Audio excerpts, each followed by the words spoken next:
Gas সংযোগের 92 কোটি টাকা সরকারি তহবিলে জমা দেয়নি তিতাস। সিস্টেম লসের নামে চলছে দুর্নীতি। বিদ্যুৎ ও জ্বালানি মন্ত্রণালয়ে দুদকের রিপোর্ট। 22টি ক্ষেত্রে দুর্নীতি হয়, 6% সিস্টেম লস দেখানো হয় তিতাসের, যেটি একটি বিরাট আশঙ্কার কারণ। ছাড় না দেওয়ার হুঁশিয়ারি প্রতিমন্ত্রীর। তাদের এই রিপোর্টের ভিত্তিতে আমাদের ব্যাপারে আমরা আরো একটু প্রিকশন নিতে পারবো, আরো ব্যাপকভাবে। দেখছিলেন প্রধান শিরোনাম। দুপুরের সময়ের সঙ্গে আছি আমি তাহিয়া রুবাইয়াত অপলা এবং আমি ফয়সাল মোর্শেদ। এবার অন্যান্য শীর্ষ সংবাদ। মুজিবনগর দিবসে বঙ্গবন্ধুর প্রতিকৃতিতে প্রধানমন্ত্রীর শ্রদ্ধা। বিএনপি দেশের স্বাধীনতায় বিশ্বাস করে না বলেই দিবসটি পালন করে না, মন্তব্য আওয়ামী লীগ নেতাদের। নুসরাত হত্যার আরেক আসামি শরীফ গ্রেফতার। কামরুন্নাহার মনি 5 দিনের রিমান্ডে। ফেনীতে পুলিশ সদর দপ্তরের কর্মকর্তারা আজও মানববন্ধন। গ্রীষ্ম আসতে না আসতে প্রচণ্ড খরতাপ, শ্রমজীবীদের ভোগান্তি চরমে বেড়েছে। গরমজনিত রোগ প্রতিকারে বেশি করে বিশুদ্ধ পানি পানের পরামর্শ। বৈরী আবহাওয়ায় সুনামগঞ্জের হাওড় অঞ্চলে বোরো ধানের ব্যাপক ক্ষতি, দিশেহারা কৃষক। সরকারি সহায়তার আশ্বাস। এবং ভারতের লোকসভায় দ্বিতীয় দফার নির্বাচনে কাল ভোট পশ্চিমবঙ্গের দার্জিলিংয়ে। লড়াই হবে প্রধান 3 দলে, আলোচনায় গোর্খাল্যান্ডের দাবি।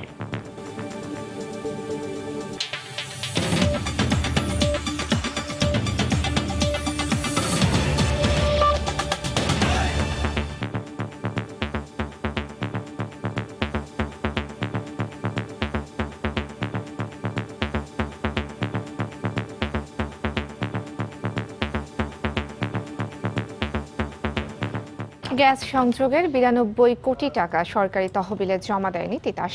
এছাড়া সিস্টেম লসের নামে এই খাতে চলছে দুর্নীতি। দুপুরে সচিবালয়ে বিদ্যুৎ ও জ্বালানি মন্ত্রণালয়ের এই ধরনের 22টি খাতে দুর্নীতির রিপোর্ট তুলে দেয় দুদক। এ সময় দুর্নীতি রোধে সরকারের জিরো টলারেন্সের কথা উল্লেখ করে ব্যবস্থা নেওয়ার আশ্বাস দেন প্রতিমন্ত্রী। দেশের বাসাবাড়ি, শিল্প কারখানা, অফিস আদালতে গ্যাস সংযোগ এবং এই সেবা খাতে দুর্ভোগ ও দুর্নীতির চিত্রটি পুরনো। দিনের পর দিন এই খাত নিয়ে রয়েছে সাধারণ মানুষের মধ্যে অসন্তোষ। 2017 সালে দেশের 25টি মন্ত্রণালয় ও বিভাগে দুর্নীতির অনুসন্ধানে নামে দুদক। এখন পর্যন্ত 10টি খাতে রিপোর্ট জমা দেয় তারা। এরই ধারাবাহিকতায় বুধবার বিদ্যুৎ ও জ্বালানি প্রতিমন্ত্রীর হাতে তুলে দেওয়া হয় তিতাস গ্যাসের দুর্নীতির খতিয়ান। দুদকের রিপোর্ট বলছে 22টি খাতে দুর্নীতিতে অভিযুক্ত তিতাসের কর্মকর্তা কর্মচারীরা। এর মধ্যে 6% সিস্টেম লসের পাশাপাশি রয়েছে অবৈধ গ্যাস সংযোগ, বকেয়া বিল আদায়ে কমিশন বাণিজ্যের মতো দুর্নীতি। সবচেয়ে বেশি দুর্নীতিপ্রবণ এলাকা হিসেবে চিহ্নিত করা হয়েছে ঢাকার আশপাশের জেলার শিল্পাঞ্চলগুলোকে। যেই সব অবৈধ সংযোগ দেওয়া হয় সেগুলো গৃহস্থালির ক্ষেত্রে তেমন একটা না, কিন্তু শিল্প খাতে দেওয়া হয় বেশি। যারা অসাধু কর্মকর্তা কর্মচারী আছেন তাদের একটা যোগসাজশ থাকে। অবৈধ সংযোগ দেওয়ার কারণে সরকারের বিদ্যুতের গ্যাসের অপচয় হয় এবং ক্ষতিগ্রস্ত হয়। 6% সিস্টেম লস দেখানো হয় তিতাসের, যেটি একটি বিরাট আশঙ্কার কারণ। দুদকের এই রিপোর্টকে স্বাগত জানিয়ে প্রতিমন্ত্রী বলছেন, শিগগির শুরু হবে দুর্নীতির বিরুদ্ধে অভিযান। তাদের এই রিপোর্টের ভিত্তিতে আমরা আরো একটু প্রিকশন নিতে পারবো, আরো ব্যাপকভাবে। এবং আমি মনে করি যে আরো ব্যাপক যদি ডিটেইল কোনো রিপোর্ট করতে হয় তাদের আরো সহযোগিতা আমরা ভবিষ্যতে পাবো। সুপারিশগুলি খুবই যথার্থ এবং এই বিষয়গুলো আমরা কনসিডারে নিব এবং অচিরেই আমরা এই বিষয়গুলোকে দেখব। শুধু তিতাস নয়, জ্বালানি ও বিদ্যুতের প্রতিটি খাতকেই দুর্নীতিমুক্ত করার অঙ্গীকার করেন প্রতিমন্ত্রী। ইহসান জুয়েল, সময় সংবাদ, ঢাকা। নুসরাত হত্যা মামলার আসামি কামরুন্নাহার মনির 5 দিনের রিমান্ড মঞ্জুর করেছেন আদালত। এছাড়া এই মামলায় গ্রেফতার হয়েছে শরীফ নামে আরও একজন। নুসরাতকে পুড়িয়ে মারার পরিকল্পনার জন্য মাদ্রাসার ছাত্রাবাসে যে বৈঠক হয়েছে সেখানে উপস্থিত ছিল শরীফ। এদিকে নুসরাত হত্যার প্রতিবাদে আজও মানববন্ধন হয়েছে দেশের বিভিন্ন স্থানে। নুসরাত জাহান রাফি হত্যার পর কেটেছে 1 সপ্তাহের বেশি সময়। এই মামলায় এখন পর্যন্ত গ্রেফতার হয়েছে 11 জন। এর মধ্যে মঙ্গলবার গ্রেফতার কামরুন্নাহার মনিকে আদালতে হাজির করে 5 দিনের রিমান্ডে নিয়েছে মামলার তদন্তকারী সংস্থা পিবিআই। মাদ্রাসার ছাদে নুসরাতের শরীরে কেরোসিন ঢেলে আগুন দেওয়ার সময় উপস্থিত ছিল বোরকা পরা যে 5 জন, তাদের অন্যতম কামরুন্নাহার মনি। হামলাকারীদের জন্য বোরকা আনার দায়িত্ব ছিল তার। এদিকে এই ঘটনায় শরীফ নামে আরও এক পরিকল্পনাকারী গ্রেফতার হয়েছে। ঘটনার দিন নুরুদ্দিনের সঙ্গে মাদ্রাসার গেট পাহারায় ছিল শরীফ। নুসরাত হত্যার ঘটনায় স্থানীয় পুলিশের গাফিলতির বিষয়ে তদন্ত করতে ফেনী গেছেন পুলিশ সদর দফতর গঠিত 5 সদস্যের তদন্ত কমিটি। এখানে যেটুক আর্থিক লেনদেনের আমরা যেটুক পেয়েছি সেটুক মোটামুটি 160 করে আসছে। যে যতই রাজনীতি করুন, যে যতই ক্ষমতাবান হোক, যে পার্টি করুক কিনা, আমরা এই বিষয়টি কোনোভাবেই আমলে নেব না, এবং বিশেষ করে তো এই মামলায় নাই। এদিকে নুসরাত হত্যার প্রতিবাদে বুধবারও মানববন্ধন হয়েছে। সোনাগাজী বাজারের 0 পয়েন্টে উপজেলা প্রেস ক্লাবের আয়োজনে এই মানববন্ধনে নুসরাত হত্যার দৃষ্টান্তমূলক শাস্তি দাবি করা হয়। একটাই দাবি, আমাদের বোন নুসরাতের হত্যাকারীদের দৃষ্টান্তমূলক শাস্তি হোক। শিক্ষাঙ্গন যাতে যৌন নিপীড়ন বন্ধ হয় এবং শিক্ষাঙ্গন থেকে যাতে আমরা নিরাপদে নারী ও শিশুরা থাকতে পারে। জোর দাবি জানাচ্ছি মধ্যযুগীয় বর্বরতার জন্য দৃষ্টান্তমূলক শাস্তি হয়। এজ আর্লিয়েস্ট এর শাস্তি দিতে হবে, এবং যাতে আমাদের দেশের মানুষ বুঝে যে পিশাচদের কোনো ক্ষমা নেই। সকল প্রভাবের ঊর্ধ্বে উঠে নিরপেক্ষ তদন্তের মাধ্যমে দ্রুত মামলার অভিযোগপত্র দেওয়ারও দাবি জানানো হয় মানববন্ধন থেকে। খান মোহাম্মদ রুমেল, সময় সংবাদ, ঢাকা। ফেনীর সোনাগাজীতে ঘটনাস্থল পরিদর্শনে যাচ্ছেন পুলিশের একটি তদন্ত দল। এই মুহূর্তে নুসরাতের বাড়িতে আছেন সহকর্মী আতিয়ার সজল। সরাসরি যাচ্ছি তার কাছে। সজল। হ্যাঁ ফয়সাল, আপনি যেমনটি বলছিলেন, আমি এখন রয়েছি সেই নুসরাত জাহান রাফির সেই গ্রামের বাড়িতে, যেখানে ঢাকা থেকে যে পুলিশের দাপ্তরিক কাজ বা কোনো তাদের ত্রুটি ছিল কিনা এই মামলা হ্যান্ডেলিংয়ে, বা তাদের কর্মকাণ্ডর কোনো ঘাটতি ছিল কিনা, এটা পরে দেখতে যে ঢাকার যে সদর দপ্তর থেকে 8 সদস্যের একটি প্রতিনিধি দল ফেনীতে আসছেন। সম্ভবত তারা এই নুসরাত জাহান রাফির গ্রামের বাড়িতে আসবেন। আমরা সেই জায়গাটিতে রয়েছি। ঢাকা থেকে যে বিভাগীয় যে একজন ডিআইজি রয়েছেন, তিনি আসবেন, মোহাম্মদ রুহুল আমিন। ওই টিমটি এখন আমরা জানতে পেরেছি এখনও ফেনী জেলা সদরে রয়েছে। সেখান থেকে কিছুক্ষণের পরেই হয়তো তারা রওনা করবে, বা আসলে আমরা আপনাদেরকে আপডেট জানাতে পারবো। আর এরপর থেকে জানিয়ে রাখি আপনাকে যে নুসরাত নিহত হয়েছেন 10 তারিখে। সেই নিহত হওয়ার পর থেকে তারা এই সোনাগাজী এবং ফেনী জেলা সর্বত্রই চলছে মানববন্ধন। এখানে হয়ে আজকে সকালেও এখানে মানববন্ধন হয়েছে, ফেনী জেলা শহরে মানববন্ধন হয়েছে। আপনাকে যদি বলে রাখি, এই সোনাগাজীর 0 পয়েন্টে প্রায় 25টি শিক্ষা প্রতিষ্ঠান, মাদ্রাসা, স্কুল, কলেজ মিলে 25টি শিক্ষা প্রতিষ্ঠানের শিক্ষক, শিক্ষার্থী, কর্মচারী এবং সাধারণ জনগণ অংশ নিয়েছিল এই মানববন্ধন এবং বিক্ষোভ কর্মসূচিতে। আমাদের পার্শ্ববর্তী জেলা যে কুমিল্লা রয়েছে, কুমিল্লা থেকে 10টি মাদ্রাসার শিক্ষকরাও এই মানববন্ধনে সকালের সোনাগাজীর 0 পয়েন্টে যে মানববন্ধন হয়েছে সেখানে এসে অংশগ্রহণ করেছেন। এছাড়া যদি আপনাকে বলে রাখি, এই ঘটনার পর শুধু এই সোনাগাজীতে 0 পয়েন্টেই নয়, আজকে আপনাদের ফেনী জেলা শহরেও একাধিকবার ফেনীর শিশু নিকেতন স্কুল রয়েছে, আরও কয়েকটি স্কুলের ব্যানারে শহরে মানববন্ধন হয়েছে, বিক্ষোভ কর্মসূচি হচ্ছে। সেখানে আমাদের ফেনীর 2 আসনের মাননীয় সংসদ সদস্য রয়েছেন নিজামুদ্দিন হাজারি, তিনিও সেখানে গিয়েছেন, বক্তব্য দিয়েছেন। তারা বিভিন্ন ধরনের দাবি তুলেছেন। তার মধ্যে নুসরাত জাহান রাফির নামে একটি স্কুল করার, ভবন করার এবং একটি রাস্তা করার, এবং এই মাদ্রাসার নাম পরিবর্তনও নুসরাত জাহান রাফির নামে করার দাবিও জানিয়েছেন।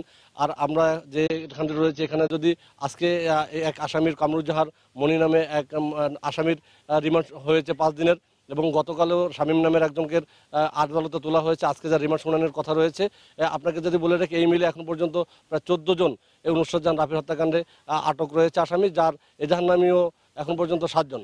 এই ছিল আমার কাছে এখানকার সর্বশেষ অবস্থা। ফয়সাল।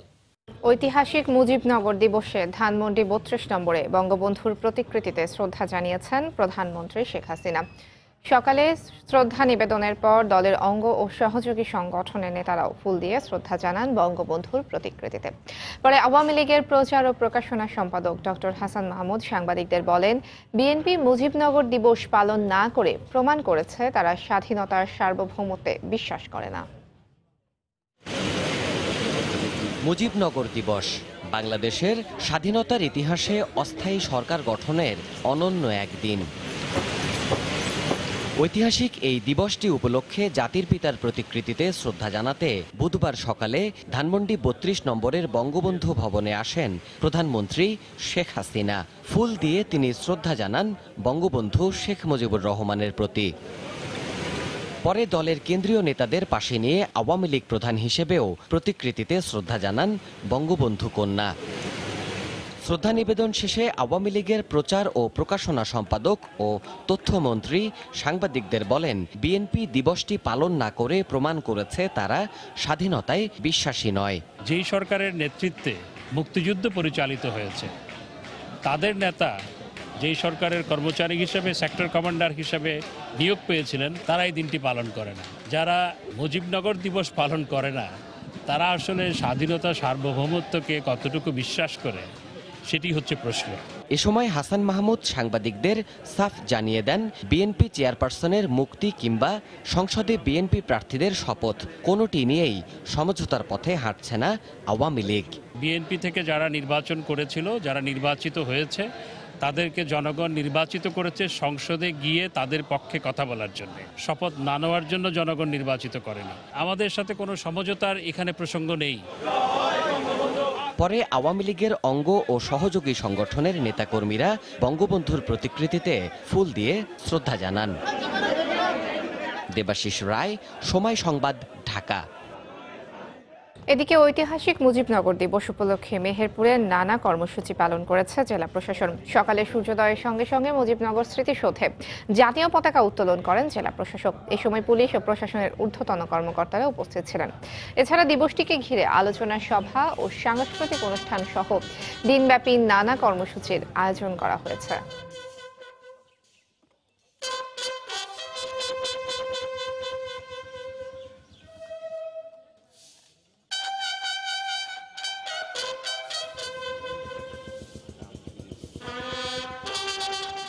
গ্রীষ্মের খরতাপে সারা দেশের মতো রাজধানীবাসীর ভোগান্তি চরমে। রোদের তীব্রতার সঙ্গে প্রচণ্ড গরম সবচেয়ে বেশি অস্বস্তিকর শ্রমজীবী মানুষের জন্য।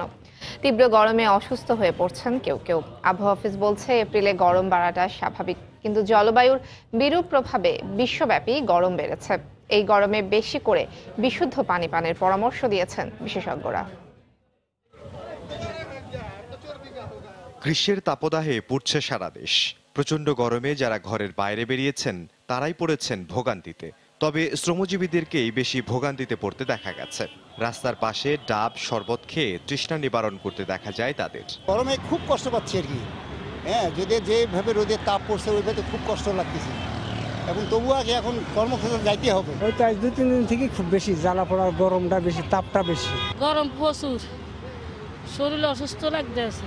আইসিডিডিআরবির বিশেষজ্ঞ চিকিৎসক জানালেন, গরমে অনিরাপদ পানি পান করায় অনেকে অসুস্থ হয়ে ভর্তি হচ্ছেন হাসপাতালে, যা স্বাভাবিকের চেয়ে 3 গুণ বেশি। এদের বেশিরভাগই শিশু ও বয়স্ক। তাই গরমে আরও সচেতন থাকার পরামর্শ দিলেন তিনি। গরমের জন্য তারা আনসেফ ওয়াটার খায়, রাস্তার পাশের ওয়াটার, হোটেলের পানি, এগুলা যদিও অনেক সময় তারা মনে করে যে জারে আছে, কিন্তু এই পানিগুলো আসলে ভালো না। এই পানিবাহিত রোগের জন্য তারা আসছে, যে একটু ডায়রিয়া হলেই প্রচুর পরিমাণে যেন তারা স্যালাইন খায়। আবহাওয়া অফিস বলছে সবচেয়ে উষ্ণতম মাস এপ্রিল। সামনে এ তাপমাত্রা আরও বাড়তে পারে। বিশ্বব্যাপী জলবায়ুর বিরূপ প্রভাবেও গরমের তীব্রতা দিন দিন বাড়ছে বলে মনে করেন বিশেষজ্ঞরা। এই এপ্রিল মাসটা সবচেয়ে উষ্ণতম মাস বলি আমরা, কারণ এই মাসের তাপমাত্রা সবচেয়ে বেশি থাকে। এপ্রিল মাসে বাংলাদেশের উপরে থাকে সূর্যের অবস্থান, সুতরাং সূর্য লম্বভাবে কিরণ দেয় আমাদের এই বাংলাদেশে। ফলে ভূপৃষ্ঠ এবং ভূপৃষ্ঠ সংলগ্ন যে বায়ুমণ্ডল সেগুলো উত্তপ্ত হয় বেশি। ভবিষ্যতে আরও তাপমাত্রা বৃদ্ধি হবে, তার ফলে এরকম গরম এবং অস্বস্তিকর হিট ওয়েভ, সেই জিনিসগুলো হয়তো ভবিষ্যতে আরও বাড়বে। ওয়েদার কন্ডিশনে একটা পরিবর্তন আসবে এবং পানি চক্রেও একটা পরিবর্তন আসবে, এবং আবহাওয়ার বৃষ্টি যখন হওয়ার কথা না তখন হবে, এবং হঠাৎ করে অনেক বেশি বৃষ্টি হবে। গ্রীষ্মের খরতাপে কাজ ছাড়া ঘরের বাইরে বের না হওয়া ও বিশুদ্ধ পানি পানের পরামর্শও দিলেন বিশেষজ্ঞরা। ইমদাদুল হক, সময় সংবাদ, ঢাকা। এই মুহূর্তে রাজধানীর রমনা এলাকায় আছেন রিপোর্টার আহমেদ সালেহিন। আমরা সরাসরি চলে যাচ্ছি তার কাছে। সালেহিন, যে এই মুহূর্তে আমি অবস্থান করছি যে ঢাকার রমনা পার্কের সামনে, এই মুহূর্তে যেখানে আসলে আজকে আপনারা যেমন শুনছিলেন যে আগের সংবাদটিতে যে আজকে তাপমাত্রা কিন্তু প্রচণ্ড বেড়েছে, এবং গত কয়েকদিনের তুলনায় আজকে এবং গতকালের তাপমাত্রা কিন্তু খুব বেশি ছিল, এবং আজকেও কিন্তু সেই তাপমাত্রা কিন্তু অব্যাহত রয়েছে। যদি বলতে চাই যে আজকে আবহাওয়া অফিস বলছে যে আজকে ঢাকার তাপমাত্রা হতে পারে 36.2 ডিগ্রি সেলসিয়াস, এবং সর্বনিম্ন তাপমাত্রা যেটি বলছে যে 24.2 ডিগ্রি সেলসিয়াস হতে পারে। এটা তারা পূর্বাভাস দিয়েছে আজকের দিনের জন্য। এবং আমি একটা বিষয় বলে রাখতে চাই যে এই মুহূর্তে যদি বলি যে আজকে ঢাকার তাপমাত্রা আমরা সার্চ ইঞ্জিন গুগলে যেটি দেখেছি, এবং আমাদের তাপমাত্রা সেখানে দেখা যাচ্ছে যে 35.3 ডিগ্রি সেলসিয়াস কিন্তু এই মুহূর্তে অবস্থান করছে আমাদের ঢাকা রাজধানীতে। সেই ক্ষেত্রে এই তাপমাত্রা কিন্তু আরও বাড়বে বলে জানিয়েছে আবহাওয়া অধিদপ্তর। তারা জানিয়েছেন আমাকে যে এই বিষয়টি যে এটা 2-3 দিন কিন্তু এই আবহাওয়াটি এবং এই আজকে যে তাপমাত্রা সেটি কিন্তু অব্যাহত থাকবে এবং পরবর্তীতে এটি স্থিতিশীল থাকবে এবং সামনে এটা আরও বাড়তে পারে। এবং এই জন্য বলে রাখতে চাই যে আজকে যে গরমটা পড়েছে এবং যেই তীব্র তাপদাহ চলছে সেখানে আসলে সাধারণ মানুষ রাস্তার পাশে এখানে যে যার মতো করে শরবত খাচ্ছেন, বিভিন্ন রকমের লেবুর শরবত, কেউ বেলের শরবত, সেই সঙ্গে বিক্রি হচ্ছে তরমুজ, গ্রীষ্মের ফল এবং ডাবের পানিও কিন্তু অনেকে বিক্রি করতে দেখেছে এবং অনেকে খেতেও দেখেছে আমরা। তবে এই বিষয়ে একটু সতর্কতা রয়েছে যে বিশেষজ্ঞরা বলছেন যে নিরাপদ খাবার এখানে খাওয়ার জন্য বিশেষজ্ঞরা বলছেন সাধারণ মানুষকে। এবং যেহেতু গরম বেড়েছে এবং ডায়রিয়ার প্রকোপ কিন্তু তীব্র আকার ধারণ করেছে, গত কয়েকদিনের তুলনায় স্বাভাবিকের তুলনায় কিন্তু কয়েক গুণ কিন্তু বেড়েছে, এই 2-3 দিনে কিন্তু বেড়েছে এই ডায়রিয়ার প্রকোপ এবং সেটি কিন্তু সামনে আরও বাড়তে পারে বলে কিন্তু বিশেষজ্ঞরা বলছেন। সেই ক্ষেত্রে নিরাপদ খাবার খাওয়ার জন্য এবং নিরাপদ পানি পানের জন্য কিন্তু বারবার তারা কিন্তু বলছেন। এবং আমরা দেখছি যে রাস্তার পাশে কিন্তু বিভিন্ন ধরনের শরবত পাওয়া যায়, সেই শরবতগুলি কতটুকু নিরাপদ, পানি কতটুকু নিরাপদ সেইগুলি কিন্তু দেখে কিন্তু তারা বলেছেন খাওয়ার জন্য। এবং একই সঙ্গে যারা বাইরে বেরোচ্ছেন, যারা কর্মজীবী মানুষ, রাস্তায় যারা আসছেন, কাজে যাচ্ছেন, তাদেরকে একটি পরামর্শ দিয়েছেন যে তারা যেন এই রৌদ্রের মধ্যে অন্তপক্ষে একটি ছাতা এবং বিশুদ্ধ পানি তাদের সঙ্গে বহন করেন এবং তারা সেটি জন্য বহন করে নিয়ে যেতে পারেন। এবং একটি বিষয় বলে রাখতে চাই, আবহাওয়া অধিদপ্তরকে আমাদেরকে বলেছেন যে আগামী এই মাসের শেষ সপ্তাহ নাগাদ কিন্তু এই তাপমাত্রা কিন্তু আরও বাড়বে এবং আজকে এবং 2-1 দিনের মধ্যে বৃষ্টি এবং ঝড়ের ঢাকায় কিন্তু সম্ভাবনা কম রয়েছে। আর একটি বিষয় রয়েছে যে সারা দেশে কিন্তু বিভিন্ন জায়গায় গতকালকে থেকে কিন্তু ঝড় বৃষ্টি হয়েছে বিভিন্ন জায়গায় এবং তুমুল ঝড় হয়েছে, অনেক ক্ষয়ক্ষতি হয়েছে। তো সেই ক্ষেত্রে সবাইকে নিরাপদ থাকার জন্য এবং বিশুদ্ধ পানি পান করার জন্য কিন্তু সব ক্ষেত্রেই বিশেষজ্ঞরা পরামর্শ দিচ্ছেন। তো এই ছিল আসলে আমার কাছ থেকে রাজধানীর রমনা এলাকা থেকে সবশেষ খবর। প্রচন্ড গরমে অতিষ্ঠ নগরবাসী। সবশেষ তথ্য জানাতে রমনা এলাকা থেকে সরাসরি যোগ দিয়েছিলেন সহকর্মী আহমেদ সালেহিন। এদিকে কালবৈশাখী ঝড় আর শিলাবৃষ্টিতে সুনামগঞ্জের হাওড় অঞ্চলে বোরো ধানের ব্যাপক ক্ষতি হয়েছে। কষ্টে বোনা ফসল এখন গোখাদ্যে পরিণত হয়েছে, এতে দিশেহারা কৃষক। তাদের ক্ষতিপূরণে সরকারি সাহায্য চাওয়া হয়েছে বলে জানিয়েছে স্থানীয় কৃষি বিভাগ। সুনামগঞ্জ জেলা প্রতিনিধি হিমাদ্রি শেখর ভদ্রের পাঠানো তথ্য ও ছবিতে রিপোর্ট। বড় মৌসুমে হাওড়ের একমাত্র ফসল ধানের আবাদ করেও কৃষকের মাথায় হাত। কয়েকদিনের কালবৈশাখী ঝড় আর শিলাবৃষ্টিতে নষ্ট হয়ে গেছে ধান গাছ। দক্ষিণ সুনামগঞ্জের শিমুলবাগ, পাথারিয়া, দরগাপাশা ও পূর্ব বীরগাঁও ইউনিয়নের শতভাগ জমির ধান ঝরে পড়েছে। কোনো জমির ধানে দেখা দিয়েছে চিটা রোগ। ঋণের টাকায় ধান বুনে লোকসান গুনতে হচ্ছে কৃষকদের। এ অবস্থায় সরকারি সাহায্য চেয়েছেন তারা। শিলাবৃষ্টিতে সব কিছু উজাড় করে রয়ে গেছে, পাচ্ছি সব কিছু করছি, আমার অন্তত 25-26 হাজার টাকা খরচ। আমরা কোনো ভরসা নাই, আমরা কোনো বাচ্চা কাচ্চারা পালবার কোনো আশা হয় না। কাশি যাওয়ার কোনো সুযোগ নেই, শুধু একমাত্র গরুর ঘাস খাওয়া ছাড়া মানুষের আনার মতো কিছু নেই। এদিকে স্থানীয় কৃষি বিভাগের এই কর্মকর্তা জানান, কৃষকদের ক্ষতির কথা সংশ্লিষ্ট কর্তৃপক্ষকে অবহিত করা হয়েছে। একদিকে যেমন তারা দরিদ্র, পাশাপাশি একটা ফসলের প্রতি তাদের আশা ছিল, কিন্তু সেই ফসলটা ক্ষতিগ্রস্ত হয়ে গেছে। ঊর্ধ্বতন কর্তৃপক্ষকে এই বিষয়ে জানিয়েছি। আমি আশাবাদী মাননীয় প্রধানমন্ত্রী তারাও যেন এই বিষয়ে একটু নজর দেন। কৃষি বিভাগের তথ্য মতে শিমুলবাগে 400 হেক্টর, পাথারিয়ায় 150 হেক্টর, দরগাপাশায় 100 এবং পূর্ব বীরগাঁও ইউনিয়নের 100 হেক্টর জমির ফসল ক্ষতিগ্রস্ত হয়েছে। এতে 4,500 মেট্রিক টন ধান নষ্ট হয়েছে। সময় সংবাদ, সুনামগঞ্জ। দেখছেন দুপুরের সময়। Click switch 50,000 bar on of করা যায় নিশ্চিন্তে। ক্লিক সুইচ চলছে, চলবে। নতুন প্রজন্মকে সুন্দর একটি বাংলাদেশ উপহার দিতে রাজনীতিবিদেরা ব্যর্থ হয়েছেন। সেজন্য নুসরাত রাফিকে আগুনে পুড়ে প্রাণ দিতে হয়েছে বলে মন্তব্য করেছেন বিএনপির মহাসচিব মির্জা ফখরুল ইসলাম আলমগীর। সকালে জাতীয় প্রেস ক্লাবে এক আলোচনা সভায় বক্তব্য রাখেন তিনি। আমরা কেন এই হিংসা, এই প্রতিহিংসা, এই ক্ষোভ, বিদ্রোহ, এই হত্যা যজ্ঞের মধ্যে নেমে পড়েছি? কেন আমাদের রাফিকে এইভাবে নির্যাতিত হয়ে মরতে হয়? কেন আমি জানি না।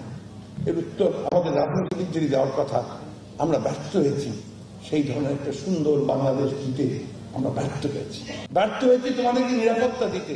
ইলিয়াস আলী এমপি ছিলেন, তিনি আজকের এই দিনে 7 বছর আগে তিনি গুম হয়ে গেছেন, নিখোঁজ হয়ে গেছেন। মেয়েটি সে দরজার দিকে তাকিয়ে আছে, তার বাবা হয়তো এখনই আসবে।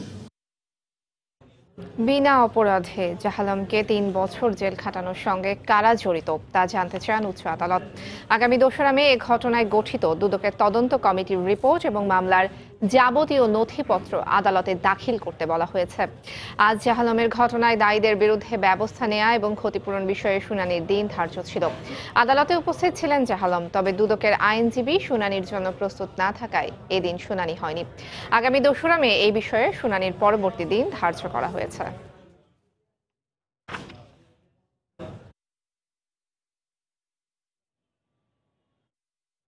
দুপুরের সময়ে আরো থাকছে 2022 কাতার বিশ্বকাপে প্রাক বাছাইয়ের প্রথম পর্বে ড্র অনুষ্ঠিত। বাংলাদেশের প্রতিপক্ষ লাওস। ম্যাচ হবে 6 ও 11 জুন। রাজধানীর হাতিরঝিলে অবস্থিত বিজিএমইএ ভবন ভাঙার ক্ষেত্রে কোনো রকম ঝুঁকি নেওয়া হবে না বলে জানিয়েছেন গৃহায়ন ও গণপূর্ত মন্ত্রী সম রেজাউল করিম। দুপুরে বিজিএমইএ ভবন ভাঙার বিষয়ে সচিবালয়ে সাংবাদিকদের এ কথা বলেন তিনি। দরপত্রের পর 3 মাসের মধ্যে ভাঙার কাজ সম্পন্ন হবে বলেও জানিয়েছেন তিনি। এই ভবনটি ভাঙার জন্য একটি পরিবেশ তৈরি করা প্রয়োজন। সেই পরিবেশ তৈরি ভবনটি গুড়িয়ে দেওয়ার পরে যেখানে পড়বে আশপাশেও যাতে কোনো দুর্ঘটনার মুখোমুখি না হয় সেজন্য প্রয়োজনীয় প্রস্তুতি। এই জাতীয় ইমারত ভাঙায় যারা অভিজ্ঞ তাদেরকে 24 তারিখের মধ্যে কোটেশন দাখিল করার জন্য আমরা অনুরোধ করেছি। 24 তারিখের ভিতরে টেন্ডার পেয়ে আমরা 25 তারিখের মধ্যেই সিদ্ধান্ত গ্রহণ করব যে কোন সংস্থা উপযুক্ত, যাদেরকে দিয়ে এটা ভাঙা সম্ভব হয়। ঢাকার চারপাশের নদী দখলমুক্ত করতে চলছে বিআইডব্লিউটি এর অভিযান। সকালে আশুলিয়ায় তুরাগ নদীর পাড় থেকে শুরু হয় 3য় পর্যায়ে 2য় ধাপের অভিযান। পাড় দখল করে গড়ে তোলা কয়েকটি স্থাপনা উচ্ছেদ করে বিআইডব্লিউটিএ। এরপর তুরাগের টঙ্গীর পাড়ে একটি বহুতল ভবনসহ আরও কয়েকটি অবৈধ স্থাপনা গুড়িয়ে দেয় উচ্ছেদকারীরা। একই সঙ্গে তুরাগ তীর ভরাট করতে ব্যবহৃত কয়েক হাজার ফুট মাটি ও বালু নিলামের মাধ্যমে বিক্রি করে দেয় সংস্থাটি। রমজানের আগেই ঢাকার চারপাশে নদী দখলমুক্ত করার পরিকল্পনা নিয়ে গত 29শে জানুয়ারি থেকে অভিযান শুরু করে বিআইডব্লিউটিএ।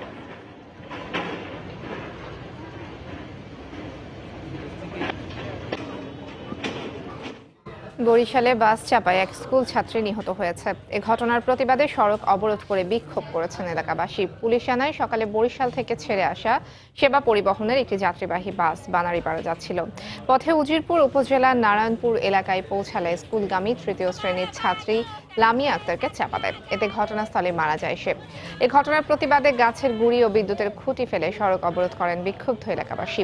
প্রায় 1 ঘন্টা যান চলাচল বন্ধ থাকার পর পুলিশের হস্তক্ষেপে সড়ক অবরোধ তুলে নেওয়া হয়। ঘাতক বাসটিকে জব্দ করা হলেও পালিয়ে গেছে চালক ও হেলপার।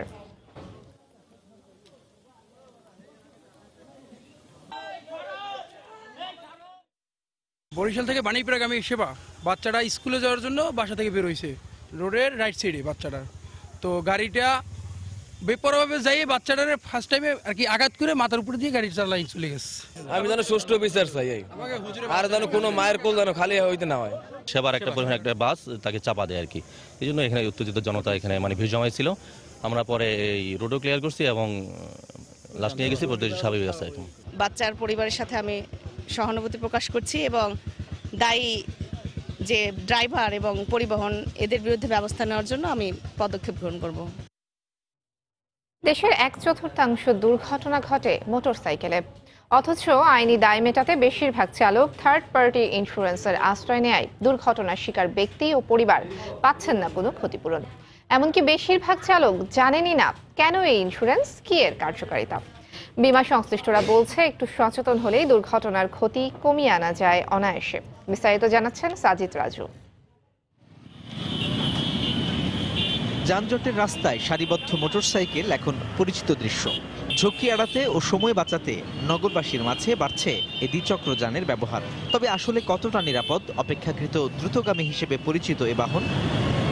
যাত্রী কল্যাণ সমিতির হিসেবে 2018 সালে দেশের মোট সড়ক দুর্ঘটনার 1/4 ভাগই মোটরসাইকেল দুর্ঘটনা।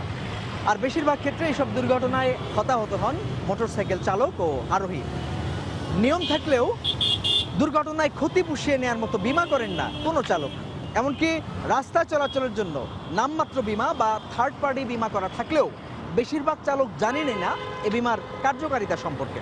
ওইভাবে অত ডিটেলস আমরা ওইভাবে জানা হয় না। বাইকে অ্যাক্সিডেন্ট বা নিরাপত্তার সাথে ইন্স্যুরেন্সটা করতে হয়, এতটুকুই জানি। অনেক ফ্যাসিলিটি বলছে যে আপনার লাইফের ফ্যাসিলিটি, আর কি বলবো। রাস্তায় দায়িত্বরত পুলিশ সদস্যরা বলছেন দায়িত্বের অংশ হিসেবে তারা কেবল ইন্স্যুরেন্সের মেয়াদ ও অন্যান্য তথ্য মিলিয়ে দেখেন। আমরা শুধু দেখি ইন্স্যুরেন্স আছে কিনা, ডেট আছে কিনা, গাড়ি নাম্বারের সাথে ইন্স্যুরেন্স ঠিক আছে কিনা। মোটর জার্নালে যে বিমার পেপারস থাকতে হয় আর কি, তো সেই কারণেই এরা আর কি ফর্মালিটি মেনটেন করার জন্য এটা করতেছে। কিন্তু এক্ষেত্রে থার্ড পার্টি ইন্স্যুরেন্স করলে বিমা কোম্পানি তাকে কোনো ক্ষতিপূরণ দিবে না। বিমা সংশ্লিষ্টরা বলছেন রাস্তায় পুলিশি হয়রানি থেকে বাঁচতে নামমাত্র থার্ড পার্টি ইন্স্যুরেন্স করে দেয় মোটরসাইকেল বিক্রেতারা। তাই এসব ইন্স্যুরেন্স মূলত কোনো প্রতিকার দিতে পারে না দুর্ঘটনায়। থার্ড পার্টিটা শুধু আপনার হচ্ছে লায়াবিলিটি, অর্থাৎ আপনি গাড়ি চালাচ্ছেন, এই গাড়িতে যদি অন্য কিছু ড্যামেজ করেন তাহলে আপনার উপরে কিছু দায় বর্তায়। এই দায়টা মিট করার জন্য থার্ড পার্টিটা কভার করে, কিন্তু ফার্স্ট পার্টিটা হলো সব কিছুই কভার করবে। থার্ড পার্টির কোনো একটা ক্ষতি হলে সেইখানে তাকে একটা কম্পেনসেশন দেওয়া রয়েছে এবং সেটা খুব মিনিমাম। একটা লোক মারা গেলে মাত্র 20,000 টাকা। রেগুলেটরি অথরিটি এখানে প্রপোজ করেছি যে এই রেটটাকে বাড়াতে হবে, এই রেটটাকে 1 লক্ষ টাকা করার জন্য আমরা প্রপোজ করেছি।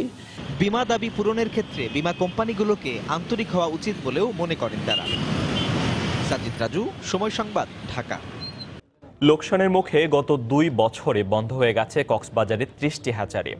বন্ধের পথে বাকি 26টিও। এতে হুমকির মুখে পড়েছে বৈদেশিক মুদ্রা অর্জনে দ্বিতীয় অবস্থানে থাকা চিংড়ি।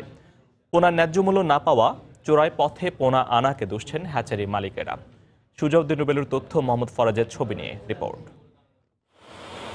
কক্সবাজার মেরিন ড্রাইভ সড়কের হ্যাচারি জোনের চিংড়ি পোনা উৎপাদনকারী প্রতিষ্ঠান সুপার হ্যাচারি লোকসানের কারণে বর্তমানে বন্ধ হয়ে গেছে। ফলে নষ্ট হতে চলেছে কোটি কোটি টাকার যন্ত্রাংশ।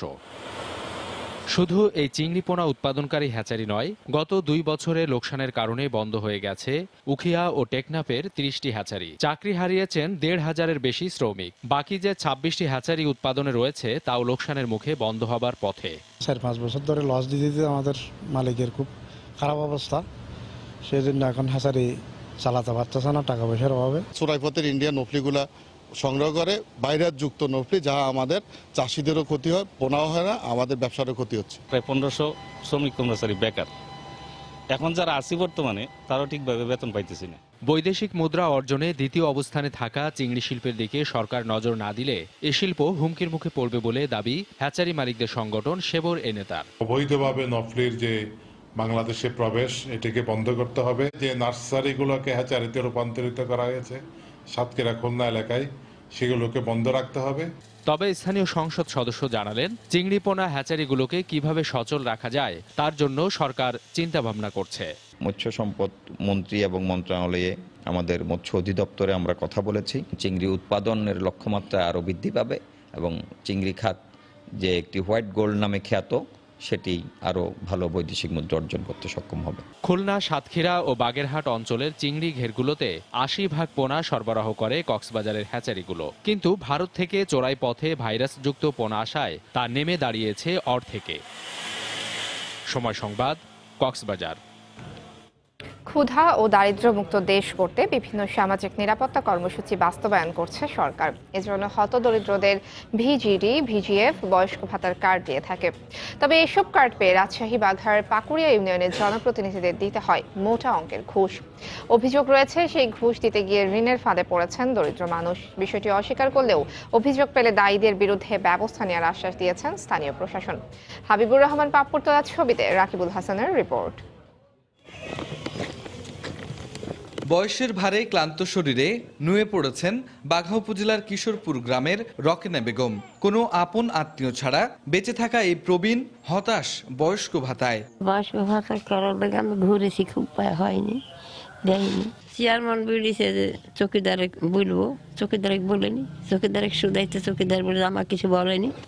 শুধু রকেনা বেগম নন, এখানকার প্রতিবন্ধী, গর্ভবতী নারী বা যে কোনো প্রান্তিক মানুষ সবাইকে গুনতে হচ্ছে টাকা, তবেই মিলেছে সামাজিক নিরাপত্তা কর্মসূচির সুবিধা।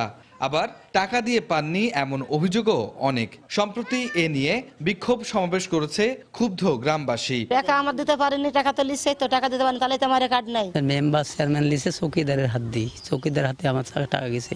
আমার ছেলেও প্রতিবন্ধী, ধরেন আমার স্বামীও প্রতিবন্ধী।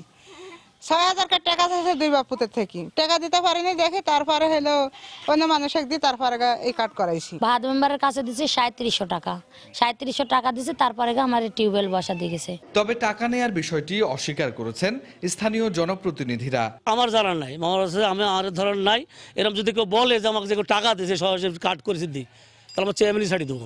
অনেক লোক আছে ডাইকে না বলেন যে আমি মেম্বারশিপে আপনার টাকা দিয়েছি, এগুলো আছে বলুন, আমি আমাকে কেউ টাকা দেয়নি। তবে ভুক্তভোগীদের অভিযোগ পেলে ব্যবস্থা নেওয়ার কথা জানালেন উপজেলা প্রশাসনের শীর্ষ এই কর্মকর্তা। যদি এ ধরনের কোনো অভিযোগ সুনির্দিষ্ট আকারে আমাদের কাছে এসে পৌঁছায়, তাহলে তাদের বিরুদ্ধে ওই তদন্ত করে তদন্ত সাপেক্ষে আমাদের জেলা প্রশাসক রাজশাহী মহোদয় উনি এটির বিরুদ্ধে প্রয়োজনীয় ব্যবস্থা গ্রহণ করতে পারবেন।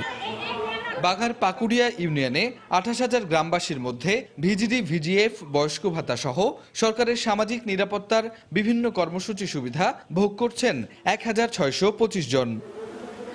রাকিবুল হাসান, সময় সংবাদ, রাজশাহী। সমতল থেকে প্রায় ৭,০০০ ফুট উঁচুতে শৈল শহর দার্জিলিং। একদিকে উঁচু নিচু পাহাড় ঘেরা প্রকৃতি, অন্যদিকে চা বাগান, সবুজ অরণ্য। সমতল পাহাড় মিলিয়ে ভারতের লোকসভার মধ্যে গুরুত্বপূর্ণ আসন দার্জিলিং। এখানে এবার লড়াইটা প্রধান ৩ দলের, বামফ্রন্ট, তৃণমূল এবং বিজেপির মধ্যে। এই লড়াইয়ে কে এগিয়ে কে পিছিয়ে, সমতল পাহাড়ি অঞ্চল ঘুরে সেই খবর জানাচ্ছেন কলকাতা ব্যুরো প্রধান সুব্রত আচার্য। ক্যামেরায় ছিলেন সৌমেন রায় চৌধুরী। গত ১২ই এপ্রিল সকাল শিলিগুড়ি শহর থেকে পথে পথে সমতল থেকে এগিয়ে পাহাড়ের দিকে। প্রথমে সবুজে ঘেরা অরণ্য, চা বাগান হয়ে আস্তে আস্তে আঁকাবাঁকা পথে উঁচুতে এগিয়ে চলা। কার্শিয়ানে তৃণমূলের রাজনৈতিক সভা থাকায় চা বাগান খ্যাত মিরিক হয়ে ঘুরে সময় সংবাদ পৌঁছায় দার্জিলিংয়ে। তৃণমূল কংগ্রেস এখানে প্রার্থী করেছে অমর সিং রায়কে, বিজেপির রাজু বাস্ত আর বামফ্রন্টের প্রার্থী সমন পাঠক। অমর সিং, রাজু বাস্ত দুজনই পাহাড়ের ভূমিপুত্র বলে দাবি করলেও পাহাড়ের মানুষের বহু বছরের দাবি গোর্খাল্যান্ডের পক্ষে বামফ্রন্টের প্রার্থী সমন পাঠক।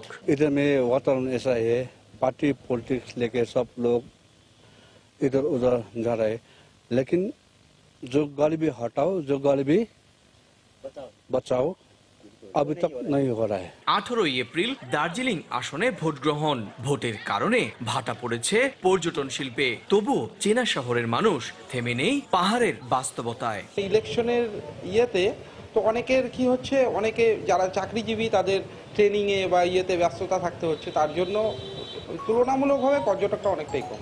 2093 কিলোমিটার বা 808 বর্গ মাইল আয়তনের দার্জিলিং আসনে মোট ভোটারের সংখ্যা 14,37,126 জন। দার্জিলিংয়ে ভোটের ইস্যু হতে চলেছে 3টি, একটি পৃথক গোর্খাল্যান্ডের, একটি চা শ্রমিক এবং অন্যটি ভূমিপুত্র। এবার দেখার বিষয় আগামী 18 তারিখ এখানকার ভোটাররা জনপ্রতিনিধিদের কোন নিরিখে ভোট দেন। দার্জিলিং থেকে সুব্রত আচার্য, সময় সংবাদ। দুপুরের সময়ের শীর্ষ সংবাদগুলো জানিয়ে দিচ্ছি আরো একবার। গ্যাস সংযোগের 92 কোটি টাকা সরকারি তহবিলে জমা দেয়নি তিতাস। বিদ্যুৎ ও জ্বালানি মন্ত্রণালয়ে দুদকের রিপোর্ট ছাড় না দেওয়ার হুঁশিয়ারি প্রতিমন্ত্রীর। মুজিবনগর দিবসে বঙ্গবন্ধুর প্রতিকৃতিতে প্রধানমন্ত্রীর শ্রদ্ধা। বিএনপি দেশের স্বাধীনতায় বিশ্বাস করে না বলেই দিবসটি পালন করে না, মন্তব্য আওয়ামী লীগ নেতাদের। নুসরাত হত্যার আরেক আসামি শরীফ গ্রেফতার। কামরুন নাহার মনি 5 দিনের রিমান্ডে। ফেনীতে পুলিশ সদর দফতরের কর্মকর্তারা আজও মানববন্ধন। গ্রীষ্ম আসতে না আসতে প্রচণ্ড খরতাপ। শ্রমজীবীদের ভোগান্তি চরমে, বেড়েছে গরমজনিত রোগ। প্রতিকারে বেশি করে বিশুদ্ধ পানি পানের পরামর্শ। এবং ভারতের লোকসভায় দ্বিতীয় দফায় নির্বাচনে কাল ভোট। পশ্চিমবঙ্গের দার্জিলিংয়ে লড়াই হবে প্রধান 3 দলে। আলোচনায় গোর্খাল্যান্ডের দাবি। এই ছিল দুপুরের সময়ে। আপনার মোবাইলে সময় সংবাদ দেখতেও সকল খবর পেতে ডাউনলোড করুন সময় অ্যাপ। সঙ্গে থাকুন সময়ের।